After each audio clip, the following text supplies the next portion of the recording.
지난 목요일 퇴근을 하고 저녁을 먹은 후에 아내와 함께 모처럼 영화관에 가서 건국정쟁이라는 다큐멘터리 영화를 시청을 했습니다. 우리나라 이승만 초대 대통령의 나라사랑함과 또 역사 속에 저평가가 된 안타까운 내용을 다루고 있었습니다. 기독교 목사로서 이승만 초대 대통령은 재헌국회를 기도로 시작할 만큼 우리에게 독립을 주신 하나님께 감사하고 또 이 나라를 하나님 은혜로 이끌어 달라고 했던 그런 믿음의 사람이었기 때문에 존경심과 아울러 남다른 애정이 있습니다. 좌우파 진영의 논리를 떠나서 공정한 역사적 평가가 있기를 바라는 마음이 있습니다. 오늘 오후에는 원주시 평신도 연합회 주관으로 3.1절 기념연합 예배가 있습니다. 학창시절에 5등은 자의 조선의 독립국인과 조선인의 자주민을 선언하노라 하는 이 독립선언문을 외웠던 적이 있습니다. 기억이 있습니다. 1919년 김인년에 3월 1일에 독립만세운동이 일어났으니까 올해가 3.1운동 105주년에 해당되는 해입니다. 우리가 아는 바와 같이 3.1 독립선언문에 서명한 33명의 민족 지도자 가운데에 기독교인이 16명, 거의 절반에 해당이 됩니다. 그리고 독립만세운동 했다는 이유로 구속된 사람 가운데에 20%가 기독교인이었다고 합니다. 당시 기독교 인구가 1.3%, 1.5% 그 정도에 지나지 않음을 고려하면은 3.1운동에 기독교인들이 얼마나 많이 참여했고 중심적인 역할을 했는가 알 수가 있습니다. 전국에서 만세운동이 일어났는데 그 중심에는 교회가 있었습니다. 제가 수원에서 부교육자로 사역할 때에 대학생들을 데리고 제암리 교회에서 이렇게 수련을 했는데 그 제암리 교회가 바로 일본인에 의하여 만세운동에 참여했던 사람들을 거기 가두어 놓고 잠궈 놓고 불로 저질렀던 만행을 했던 장소이기도 했습니다. 3.1운동은 민족의 고난 앞에 교회가 응답했던 자랑스러운 역사를 담고 있습니다. 3.1운동은 민족의 고난 앞에 교회가 응답했던 자랑스러운 역사를 담고 있습니다. 그래서 한국교회는 매년 이맘때만 되면은 교회가 연합예배를 드리면서 믿음의 선진들이 행한 지난 날들의 이들을 되짚어보며 하나님께 그렇게 감사하며 예배 드리는 거죠. 특히 3.1운동은 우리 민족의 독립을 주장하면서도 우리 민족만을 위한 그런 배타적인 민족주의에 흐르지 않는 인류 보편적 가치관에 호소하는 비폭력 저항운동이었습니다. 우리 한국 장로교회가 탄생과 더불어서 1907년 총회에서 교리적으로 표준으로 채택한 12신조, 우리 임직식 할 때 12신조 공부하지 않습니까? 그 12신조 가운데 5번째 제5조가 세상의 모든 사람은 한 근원에서 나왔은즉 다 동포요 형제이다라고 되어 있습니다. 모든 인류가 아담이라는 한 근원에서 나왔기 때문에 우리가 다 서로 동포 형제다 그렇게 고백을 하고 있습니다. 이렇듯 인류 보편적 가치관이 성경적 기초에서 나온 것이기 때문에 우리 성도들이 성도다울 때에 교회와 민족의 희망이 될 수가 있습니다. 오늘 우리가 읽은 에스더서는 아주 성경 가운데 독특합니다. 에스더서 한번 읽어보십시오. 10장까지 쭉 읽는데 하나님 여호와라는 이름이 한 번도 안 나옵니다. 이상하죠? 어떻게 성경에 하나님 이름이 한 번도 안 나오는 참 이상한 성경. 그래서 어떤 사람은 에스더가 정말로 성경에 포함된 것이 맞기는 하냐 그렇게 의문을 표하기도 합니다. 하지만 하나님의 이름이 언급되지 않는다고 해서 하나님 안 계신 것도 아니고 역사 이면에 보이지 않는 손으로 모든 사건을 이끌어 가시는 하나님의 섭리를 분명히 보여주는 성경이 이런 독특한 성경이 에스더서입니다. 에스더서는 고대 페르시아 제국이 바사 제국을 배경으로 하고 있습니다. 당시 페르시아를 다스리는 왕은 절대 군주라 일컫는 아수에로 왕입니다. 아수에로. 그의 제국은 인도에서 쿠스에 이르기까지 127도라는 넓은 영역을 다스리고 있습니다. 이 아수에로 왕의 성격은 얼마나 괴팍하고 변덕스러운지요. 괴팍하고 변덕스러운 폭군으로 알려집니다. 왕이 술에 취해서 왕후의 용모의 아름다움을 대신대로 좀 자랑하고 싶어서 왕후로 나오라 이렇게 하니까 왕후 와스티가 거절을 합니다. 그러니까 왕이 말이지 나오라는데 나오지 않았다고 분노하면서 왕후를 폐위시키버립니다. 그리고 새로 왕후를 선택하기도 합니다. 자, 이때 새롭게 왕으로 간택된 여인이 오늘 본문의 주인공, 유대 출신의 고아인 에스더입니다. 성경은 에스더에 대하여 이렇게 설명을 합니다. 에스더서 2장 7절에 보면은 그의 삼촌의 딸 하다사 곧 에스더는 부모가 없었으나 용모가 곱고 아리따운 처녀라. 그의 부모가 죽은 후에 모르드게가 자기 딸같이 양육하였더라. 그의 삼촌이다. 삼촌의 딸이면은 사촌 아닙니까? 사촌. 모르드게와 에스더는 사촌 관계입니다. 여러분, 성경은 에스더를 소개할 때에 에스더는 경건하고 지혜로운 여자다 그렇게 소개하지 않고요, 용모가 곱고 아리따웠다 그렇게 설명합니다. 에스더의 무기는 한마디로 빼어난 미모라는 겁니다. 에스더는 신앙이 그렇게 좋은 여자같이 보이지는 않습니다. 사람들은 에스더가 신데렐라처럼 왕비가 되었으니까 얼마나 좋겠다 그렇게 말하겠지만은, 믿음의 사람이 신앙의 눈으로 보면은 어떻습니까? 유대 여인이 이방 사람, 유대인은 당연히 언약의 백성과 결혼했는데 이방 사람, 그것도 남봉꾼, 그 변덕스러운 왕인 그런 아수엘의 왕이 아내가 됐다는 거, 그건 그렇게 신앙적으로 자랑할 게 못되지 않습니다. 신앙적인 모습이라 하기 어렵습니다.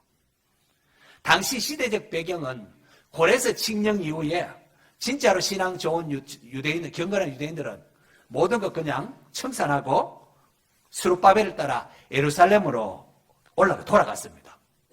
이 에스더서는 그렇게 예루살렘에 모든 것 버리고 돌아가서 성벽과 성전 재건에 힘썼던 그런 사람들의 이야기가 아닙니다. 그냥 재산도 있고 여러 가지 기반이 있기 때문에 이걸 못 버리기 때문에 거기 남아있었던, 페르시아에 남아있었던 유대인들의 이야기를 담고 있는 게 에스더서입니다. 어쩌면 에스더가 왕비가 됐다는 것, 참 포로로 잡혀 살아가고 있던 유대인들에게는 얼마나 자랑스럽고 위로가 되고, 우리 그 아무개가 우리 유다 여인이 왕비가 됐다, 얼마나 자랑스럽겠습니까? 그런데 에스더는 자기가 유대인이라는 사실을 밝히지 않습니다. 숨깁니다. 아버지와 같은 사촌 오빠 모르드게가 그거 말하지 말라고 했기 때문입니다. 아무튼 이로 인하여 에스더가 그 제국의 왕후가 되었음에도 이민사회, 교포사회에서는 경사가 되지 않고 그냥 감추어져 있는 사실이었습니다. 이런 여러 가지 정황을 고려하면은 에스더가 처음부터 대단한 신앙인이다 그렇게 보이지는 않습니다. 에스더가 왕으로 간택된 후 얼마 후에 페르시아에 흩어져 사는 유대인들에게 큰 위기가 닥칩니다. 사건의 발단은 아각 사람 하만이 아수에로 왕에 잘 보여가지고 아주 모든 대신 위에 높은 자리를 차지합니다. 그래서 모든 사람이 하만 대신전을 절을 하고 꿇어 절을 하는데요. 그런데 문지기로 있던 유독 모르드게는 하만이 지나가도 절을 하지 않습니다. 주변 사람들이 저 높은 분 보는데 절하라고 그렇게 해도 모르드게는 절하지 않습니다. 왜냐, 나중에 보니까 나는 유대인이다. 이 하각 사람은 아말렉의 후손이거든요. 아말렉의 후손과 유대인과의 관계가 사실 좋지 않습니다. 그래서 그런지 이 모르드게는 아각 사람 하만에게 절을 하지 않습니다. 그러자 모르드게를 시기하던 사람이 이 사실을 하만에게 알립니다. 모르드게가 유대인인데 절을 하지 않는다고. 그러자 감히 나에게 절을 하지 않다니 하면서 분노한 하만은 모르드게를 막 죽이려고 하고 모르드게만 죽일 것이 아니라 제국 내에 있는 모든 유대인들을 내가 죽이고 말겠다. 그렇게 하면서 그것을 진행을 합니다. 하만은 이를 위하여 언제 죽일까? 제비를 뽑아서 얻은 날이 12월 13일. 12월 13일에 모든 유대인들을 죽이고 그들의 재물을 탈취하는 날로 그렇게 왕의 허락을 받습니다. 여러분, 하만은 참 많은 것을 가지지 않습니까? 권력도 가졌지요. 높은 명예도 가졌지요. 재물도 많습니다. 그가 페르시아 내에 뭐 하고 싶은 것은 마음껏 할 수가 있습니다. 단 하나, 모르드게가 자기에게 절하지 않는다는 이 사실 하나에 집중하면서 그는 불행에 빠집니다. 성도 여러분, 오늘 우리는 나에게 주어진 모든 것에 대하여 먼저 감사할 줄 알아야 합니다. 이 감사할 줄 알아야 합니다. 그렇지 않고 내가 가지지 못한 그것에만 집중해서 불평하고 원망하면 진짜 불행한 사람이 될 수 있습니다. 하만은 자신이 가진 가지고 얼마나 즐겁게 생활할 수 있습니다. 그런데 모르드게가 절하지 않았다는 그 한 가지에 매여가지고 스스로 불행한 사람이 되고 맙니다. 아무것도 아니고 뭐 절하지 않다 그게 뭐가 중요한지 그 한 가지를 인하여 결국은 나중에 자신의 가족을 파멸로 이끌고 자신도 죽임을 당하게 됩니다. 이런 본론지로 돌아서 12월 13일 그 하루 동안 제국 내에 있는 모든 유대인들 남녀노소를 막론하고 그들을 죽이고 재산을 탈취해도 된다라는 이 조서가 수산성으로부터 시작해서 퍼져나가니까 이 수산성에 있던 유대인들이 아주 패닉 상태에 빠집니다. 당시의 법은 왕이 한번 조서를 꽉 찍고 나면 이거 무효화될 수가 없어요. 왕이라도 무효시킬 수 없어요. 그러니 페르시아 제국 내에 살던 흩어진 유대인들 이거 뭐 어떻게 취소도 할 수 없으니까 절체절명의 위기에 닥친 겁니다. 모르드게와 유대인들은 자기 옷을 찢으면서 대성통곡, 어떻게 이런 일이 있을 수 있냐 대성통곡을 하고 그 소식이 지방에 전해질수록 그 지방에 살던 유대인들도 막 난리가 난 겁니다. 그러면서 많은 유대인들이 애통해하면서 금식을 하고 베옷을 입고 재에 누웠습니다. 자기들 앞에 닥칠 죽음의 재앙 앞에 금식하며 애통해하는 유대인들의 모습을 우리가 좀 상상할 수 있지 않겠습니까? 자, 그러한 가운데 이 위험에 처한 하나님의 백성 유대인들을 위하여 보이지 않는 하나님의 손길이 진행됩니다. 하나님께서는 금식하며 재에 누운 당신의 백성들을 위하여 그동안 자신의 출생 신분, 자신의 유대인이라는 사실을 숨기고 있던 왕후 에스더를 막 깨우기 시작합니다. 지금의 상황에서 동족의 위험에서 그래도 변호하면서 나설 수 있는 중요한 위치에 있는 사람이 바로 왕비 에스더였습니다. 에스더는 아버지와 같은 사촌 오빠 모르드게로부터 지금까지 어떤 상황이 진행되는지 자초지정을 듣고 그리고 왕에게 나가서 우리 민족을 위하여 간절히 구하라는 증가를 받습니다. 그러나 에스더는 그럴 수가 없었습니다. 남녀를 막론하고 왕이 오라고 부르지도 않은데 왕 앞에 나아갔다가는 그거는 죽음을 면치 못하는 게 이 페르시아의 이 궁중법이 그렇습니다. 바사의 궁중법이 그렇습니다. 죽지 않는 방법 그렇게 나아갔는데 죽지 않는 것은 왕이 이렇게 호를 내밀어 은혜를 베풀어 줄 때만 죽지 않지 않으면 다 죽어버려요. 여러분 에스더가 뭐 인적 배경이 있는 것도 아닙니다. 고아 출신입니다. 노예 여자에서 왕이 그냥 예쁘다고 그냥 왕비를 택기는 그거 말고는 가진 게 아무것도 없습니다. 뭐 어떤 대단한 집안이 있고 뭐 그런 뭐 배경이 있는 것도 아닙니다. 그런데 에스더가 사실 무슨 힘이 있겠습니까? 변덕스러운 왕이 30일 동안이나 에스더를 찾지 않는 상황입니다. 관심이 벌써 멀어졌다는 건 아닙니까? 그런데다가 페르시아의 제국의 변명은 왕이 도장 찍으면 이제 무효할 수도 없는 상황이니까 그러니 에스더가 왕에게 나아가서 부탁한다면 무슨 소용이 있겠느냐는 거죠. 자, 이런 상황에서 에스더가 유대인을 위하여 왕에게 부탁하러 나간다. 이거는 그야말로 위험천만한 일이고 죽음을 내놓지 않으면 불가능한 일입니다. 그렇게 해서는 사촌 오빠에게 내가 나아갈 수가 없다. 내 상황이 이렇다고 막. 그러자 모르드게가 책망하는 내용의 본문입니다. 에스더 4장 13절 14절.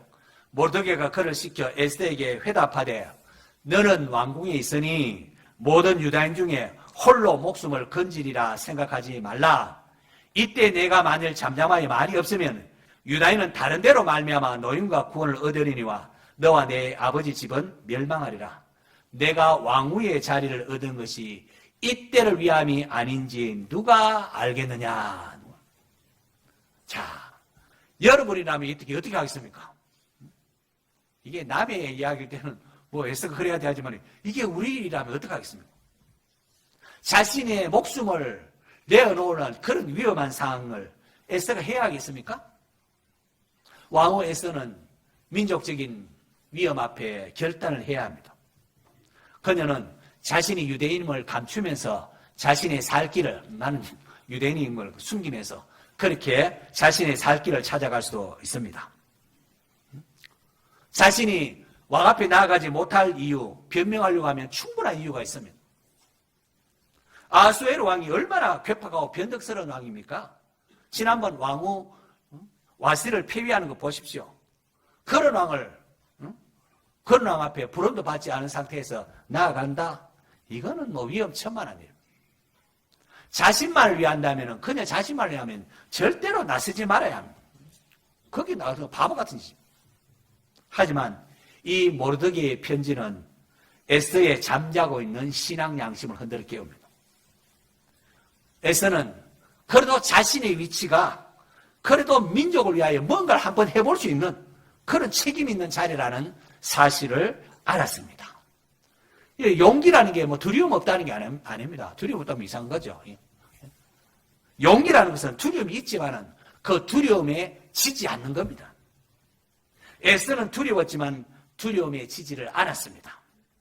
내가 왕후의 자리를 얻은 것이 이때를 위함인지 누가 알겠느냐? 이때이 아닌지 누가 알겠느냐? 이 모르드게의 권면에 정신이 번쩍 들어서 에스더는 마침내 자기의 목숨을 내놓는 결행을 합니다. 오라버니, 수산성에 있는 유다인들을 다 모으고 나를 위하여 금식하게 하소서. 나도 나의 시녀와 더불어 밤낮 3일을 금식한 후에 규례를 어기고 왕에게 나아가겠나이다. 죽으면 죽으리이다. 죽으면 죽으리이다. 여러분, 금식은 하나님의 도우심만을 바라는 행위라 할 것입니다. 저는 이 본문을 읽으면서 아버지여 내 영혼을 아버지의 손에 부탁하나이다 라는 예수님의 말씀이 떠올랐습니다. 하나님 앞에 맡긴다는 거죠. 에스더는 자기에게 주어진 의무감을 수행하기 위하여 자기의 목숨을 하나님 손에 이제 맡기는 것 맡겼습니다. 죽으면 죽으리이다. 이 에스더의 결단이 나라를 살리고 민족을 살리게 됩니다. 하나님께서는 이 에스더의 결단과 온 유대인들이 합심하여 금식하는 것을 보고는 모르드게를 죽이려고 했던 장대 세웠던 장대에 아각 사람 하만이 달리게 만드십니다. 그리고 유대인들을 구원하는 은혜를 베풀어 주셨습니다. 또 새로운 조서를 방어하고 할 수 있다는 새로운 조서를 내려서 유대인들이 구원받게 하셨습니다. 할렐루야. 여러분, 에스더의 이름의 뜻이 무엇입니까? 에스더의 이름은 스타, 별이라는 뜻을 가지고 있습니다. 모든 상황이 절망적이었지만은 죽으면 죽으리라는 각오를 하고 그 시대적 책임을 떠안을 때에 하나님께서는 그녀의 이름과 같이 별과 같이 빛나게 하셨습니다.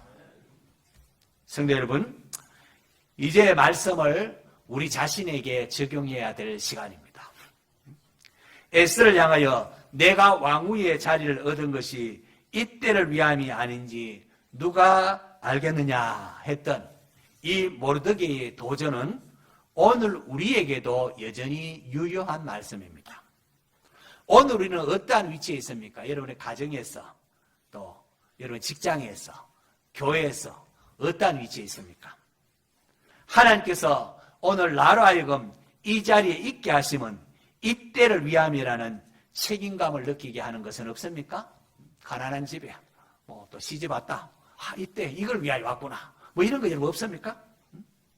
우리가 자신의 안일과 평안을 위해서 우리에게 주어진 일을 소홀히 할 수 있습니다. 복지부동으로 괜히 나서지 말아요. 복지부동 자세로 살아갈 수도 있습니다.